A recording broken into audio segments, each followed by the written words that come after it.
Mukama yeebazibwe nate mwenna abaana ba Mukama abajja bagoberera omusomo guno. Twebaza Mukama kubanga abadde mulungi gye tuli okututambuza okuyita mu mwaka guno. Tuzze nga tugabana ku musomo guno ogukwatagana ne okutuukiriza ekigendererwa kya Katonda oba okuteesa kwa Katonda eri obulamu bwo.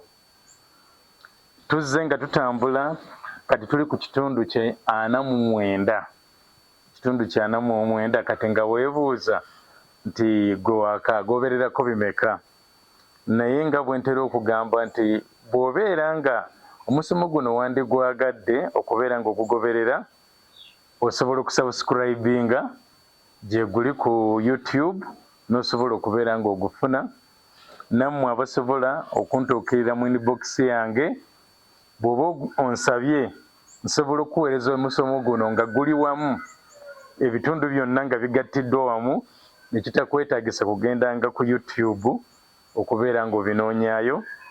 So nga ate bw'oba ne munno gwe wandyagadde naye agoberere, tubeere nga tuyigira wamu, naye osobola okumuweereza emisomo gino n'ayigira wamu naffe. Mbeebaza olw'okutugoberera. Tugenze mu maaso. Omwaka guno we gunaggweerako tujja kubeera tumaze ekyokuyigako kyaffe kino. Amakulu tetugenda kukyongerayo, naye tujja kufuna ate ekyokuyigako kyaffe ekirala omwaka bwe gunaba gutandise. Naye kati njagala nkole okuwumbawumbako okwa omusomo gwaffe guno. Twatandika nga tulaba omusajja eyatuukiriza ekigendererwa kya Katonda eri obulamu bwe. Bayibuli n'emwogerako nti Dawudi bwe yamala okubeera nga atuukiriza okuteesa kwa Katonda oba ekigendererwa kya Katonda eri obulamu bwe, yali alina kubeera nga yeebaka n'abeera ne bajjajjaabe. Kye tuyiga mu ekyo nti Dawudi yatuukiriza ekigendererwa kya Katonda eri obulamu bwe, yakituukiriza nga kitegeeza naffe nze naawe tusobola okutuukiriza ekigendererwa ekyo. Kati njagala kuwumbawumbako ebitundu bino 3 ebigenda okusembayo nga njogera ku areas oba ebintu 3, areas 3 oba ebintu 3 Dawudi ebitulagibwa mu Bayibuli nga yatuukiririzaamu okuteesa kwa Katonda eri obulamu bwe. Njagadde njogere ku ezo 3, area 3 oba ebintu 3, kubanga gwe nange n'omulala oba oliawo tusobola naffe okutuukiriza ekigendererwa kya Katonda okuyita mu areas ezo 3. Tugenda kubeera nga tulaba. Kansooke nsome ekyawandiikibwa kino era kikwata ku Dawudi mu bikolwa by'abatume essula y'e13. Ku luno sigenda kusoma lunyiriri lwa 16 naye ngenda kusoma olwa21 n'olwa22 nga Mukama awa obujulizi ku Dawudi. Lugamba nti olwa21, oluvannyuma ne baagala kabaka, ayogera ku baana ba Isirayiri nga bavudde e Misiri bali mu nsi ensuubize. Oluvannyuma ne baagala kabaka, Katonda n'abawa Sawulo omwana wa Kiisi wa mu kika kya Benyamini, n'amala emyaka 40. Olwa22 luga nti bwe yamuggyaawo oyo n'abayimiririza Dawudi okuba kabaka waabwe, gwe yayogerako amakulu Dawudi Katonda gwe yayogerako ng'amutegeeza nti ndabye Dawudi omwana wa Yese, omuntu omutima gwange gwe gwagala, anaakolanga bye njagala byonna. Kati njagadde ekyo nti anaakolanga bye njagala byonna. Katonda yayogera ku Dawudi nti omutima gwa Katonda gwali gwagala Dawudi. Naye lwaki gwali gumwagala? Kubanga Dawudi yali agenda kukola ebyo byonna Katonda by'ayagala. Kati olwaleero ngenda kubeera nga mpita mu kino okubeera nga mbategeeza nti Dawudi yakozesa ekyokubeera nga Katonda yamuteekawo okubeera kye twandiyise omuwonya kati bwe njogera omuwonya mba sitegeeza nti omuntu ajjanjaba abalwadde asanga abalwadde n'abeera ng'abajjanjaba, si kye njogerako wano, naye kye njogerako kyakubeera nti abantu abalina embeera ezitali zimu enzibu ennyo nga basobola okuddukira eri Dawudi n'abeera ekyokuddamu kyabwe. Dawudi n'ababeerera ekyokuddamu. Omuwonya Dawudi yatuukiriza okwagala kwa Katonda oba okuteesa kwa Katonda nga abeera omuwonya eri abantu be. Mu bamu ku baasoma bye bayita ebyokubudaabuda oba counseling, tulinayo abantu be bayita ba family healers. Ti omuntu oyo yayinza okubeera ng'ali mu family naye nga ebizibu byonna ebisinkana family nga bigenda gy'ali. Abaana balwadde mugende ewa kojja gundi, mugende ewa ssenga gundi, mugende ewa baba gundi, buli omu abeetaaga okusoma, abeetaaga kino, nga byonna bwe bityo. Kati bwe batyo bayitibwa abawonya, aba family healer. Akati Dawudi yatuukiriza okuteesa kwa Katonda eri obulamu bwa Dawudi okuyita mu kubeera omuwonya eri abantu be, nti abantu baamweyuniranga naye nga bagenze gy'ali okubeera nga abawonya, nga asisinkana embeera ezitali zimu ze baalingamu.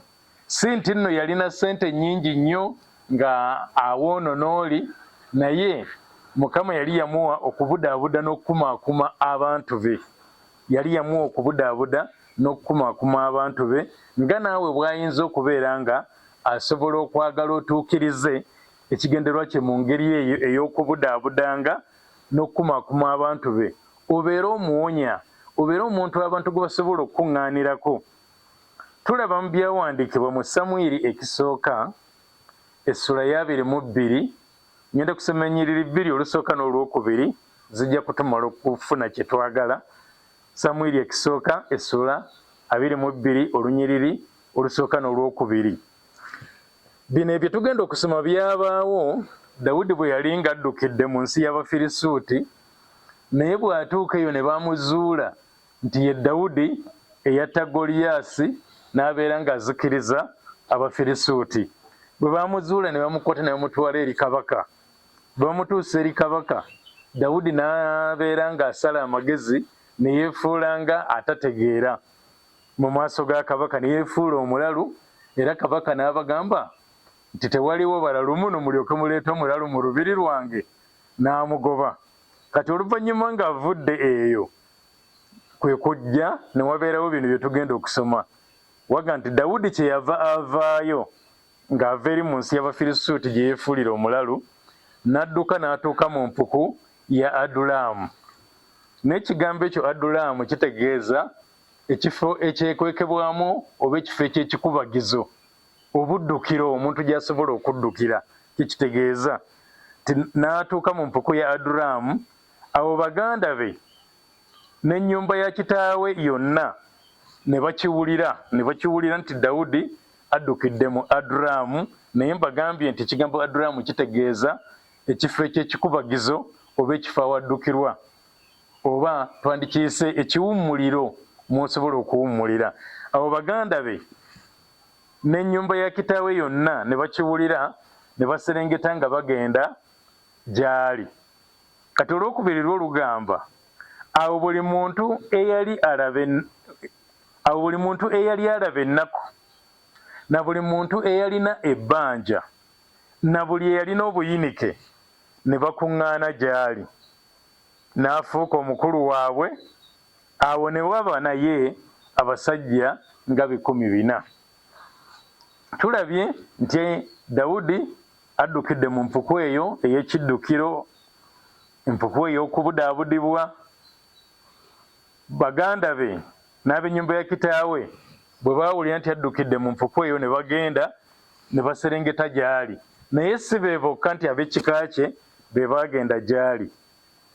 Watuga nti awo buli muntu eyalabanga ennaku, buli muntu eyalinanga ennaku ye, eyalinga ayita mu kiseera nga kya nnaku, buli muntu eyalabanga ennaku, na buli muntu eyalina ebbanja na buli muntu eyalina obuyinike ne bakuŋŋaana gy'ali.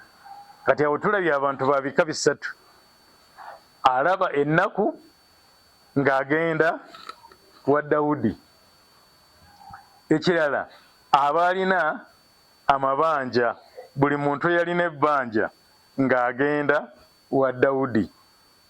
Naye Dawudi mujjukire nti ali mu mpuku, naye anoonya wa kubudama, anoonya wa kwekweka, naye ng'abantu balaba nti awo y'anoonya ekyokwekweka ate gye bateekeddwa nabo okuddukira. Lwaki?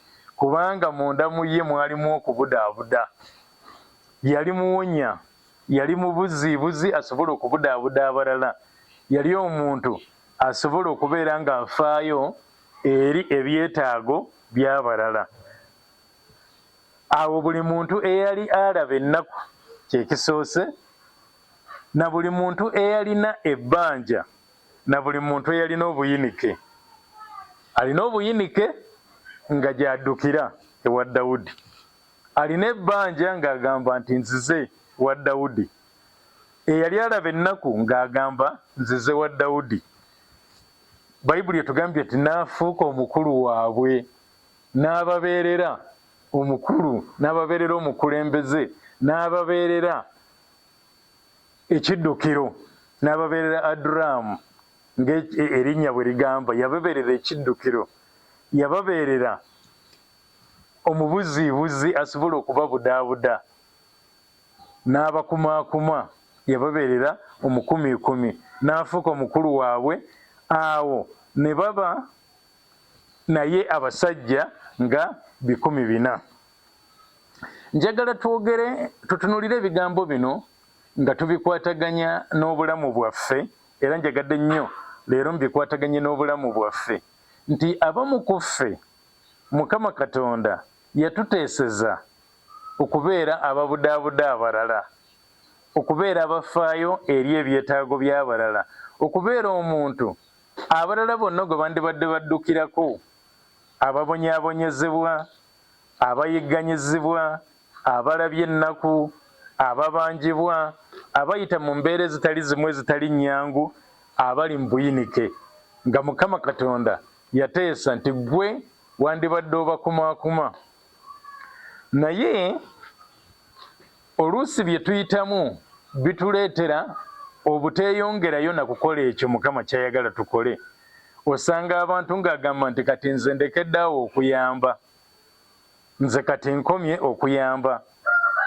Eriye yali aŋŋamba ebiseera ebyo nga yabudaabuda abantu bangi, yaweerera abaana bangi, be yali amanyi ne be yali tamanyi, kasita yasanganga omuntu nga yeetaaga okubudaabudibwa, okuyambibwa, okufiibwako, ng'ababudaabuda, ng'abaleeta awaka, ng'abakumaakuma, n'asomesa abaana bangi. Naye ng'agamba yadde abaana bonna basomesa, abamu ne bayitamu ne bafuuka n'okubeera nga kati olwaleero kye bali kyava ku kubeera nga nze nababudaabuda, naye teri n'omu afaayo. Ndi wano ndaagana naye tewaliyo anfaako. Kaakati gwe ali mu mbeera ng'eyo, gwe njagala ennyo okwogera naawe ku mulundi guno nti ekitukola obubi, bwe nga nti ekitukola obubi ntegeeza gwe nange, ekitukola obubi kwe kuyamba nga tusuubira okuyambibwa. Kyekitukola obubi nti n'okolera omuntu ekintu naye nga omusuubira okuba nga naye ajja kukuddiza. Naye ate nga mu ntegeka ya Mukama ye atugamba nti twandibadde tuwola abo be tumanyi nti tebasobola na kutuddiza, twandibadde tuyamba abo be tumanyi nti tebasobola kutuyamba. Era ne Mukama waffe Yesu Kristo mu kuyigiriza kwe bw'atyo bw'atuyigiriza. Bw'oba ng'osomye mu Luka essula ey'omukaaga okuva ku lwa 32 n'okukkira ddala wansi ku lwa 34, ate ne bw'ova waggulu mu ssula ey'omukaaga ayogera ku bintu byebimu ng'abuuza nti kale obanga mwagala abo ababaagala mmwe, kwebazibwa ki kwe mwagala mufune? Mwebazibwa ki oba makulu ki ge kirimu ekyokuba nti njagala? Kubanga n'abantu abalina ebibi baagala abo ababaagala.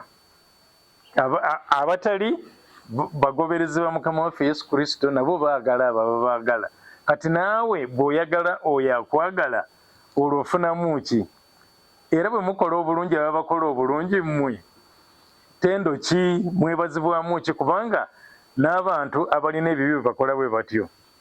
Era bwe mubaazika abo be musuubira okubawa mwebazibwamu ki? N'abantu abalina ebibi batyo bye bakola balyoke baweebwe bwe batyo.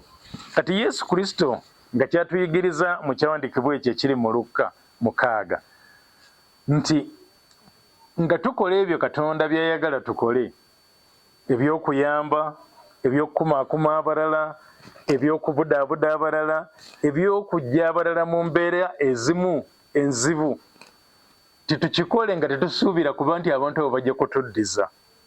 Bwe tukikola n'endowooza yegamba nti nkikoze ku lwa Mukama, kitegeeza sisuubira kubeera nga banziriza.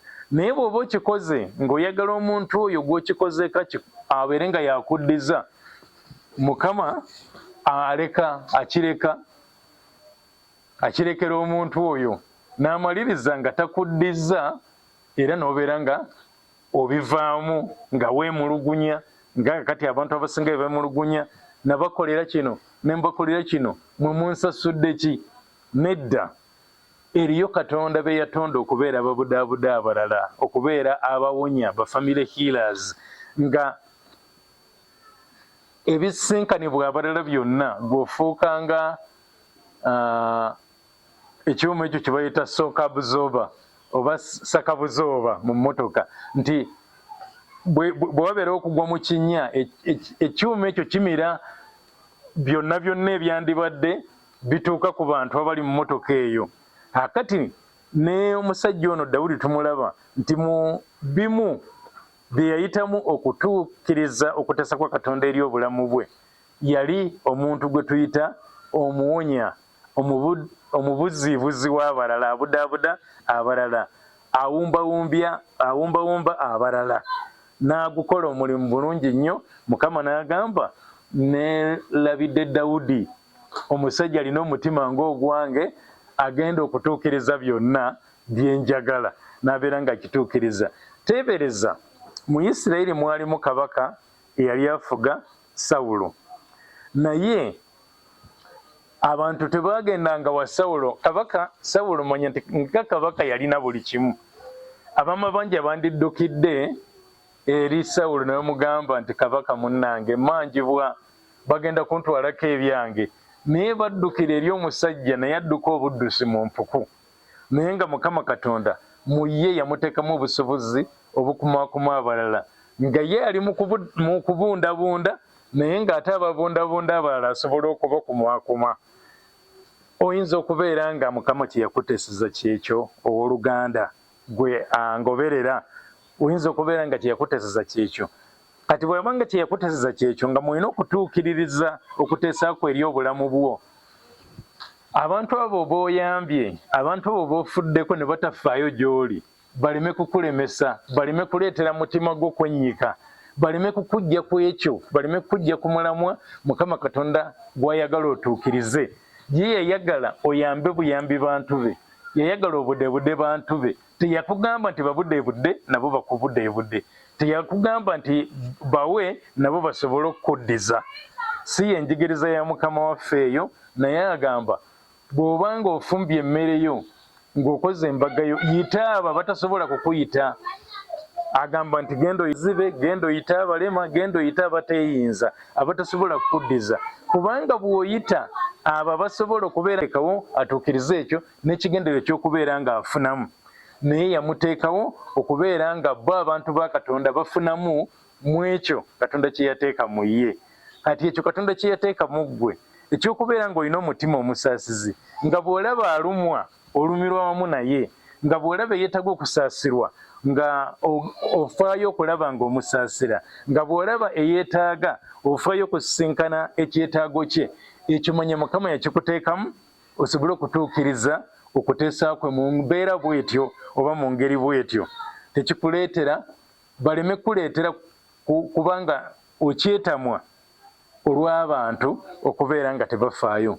Ojja kubudaabuda abantu, ojja kubalabirira, ojja kubajjanjaba, ojja kubaliisa, ojja kubaweerera naye bamalirize nga tebafuddeeyo gy'oli, oba oluusi nga bakusasudde bubi. Kubanga tulina ekiseera bwe tulaba bw'oba weyongeddeyo okusoma ng'abantu bano Dawudi ababuzeebuze, naye waliwo ekiseera bwe kyatuuka nga bagenze ku lutalo ne babeera ng'ejje libafuluma emabega ne litwala abakyala baabwe ne litwala abaana baabwe. Abantu abo ne bakyukira Dawudi nga baagala namukuba mayinja, be yataasa be yabudaabuda nga bazze ng'ennaku ebaliko nga obuyinike bubaliko, naye nga kati tebakyabijjukira na kubijjukira nti kaakati Dawudi yatuyambako okwo, naye nga baagala mukuba mayinja. Bayibuli ne tugamba Dawudi ne yezzaamu amaanyi mu Katonda we. Kaakati naawe ali mu mbeera ng'eyo ng'olina bozze oyamba, ng'olina bozze obudaabuda, olina b'obeereddewo naye ne bamaliriza nga tebafuddeeyo gy'oli. Kyenkusabira kiri kimu, wezzeemu amaanyi mu Katonda wo. Nsaba Mukama asisinkane omuntu ali bw'atyo ng'aweddemu amaanyi, nga Mukama Katonda yakuteekawo nga hiira eri abalala, ng'omuwonyi eri abalala, n'okola bulungi nnyo okutuukiriza ekyo, naye nga kati otandise okuggwaamu amaanyi. Nkusabira Mukama akuzzeemu amaanyi ate naye wezzeemu amaanyi mu Mukama osobole okutuukiriza ekyo Katonda kye yakuteeseza okubeera ng'otuukiriza. Mukama agire nammwe era abakole bulungi. Amiina.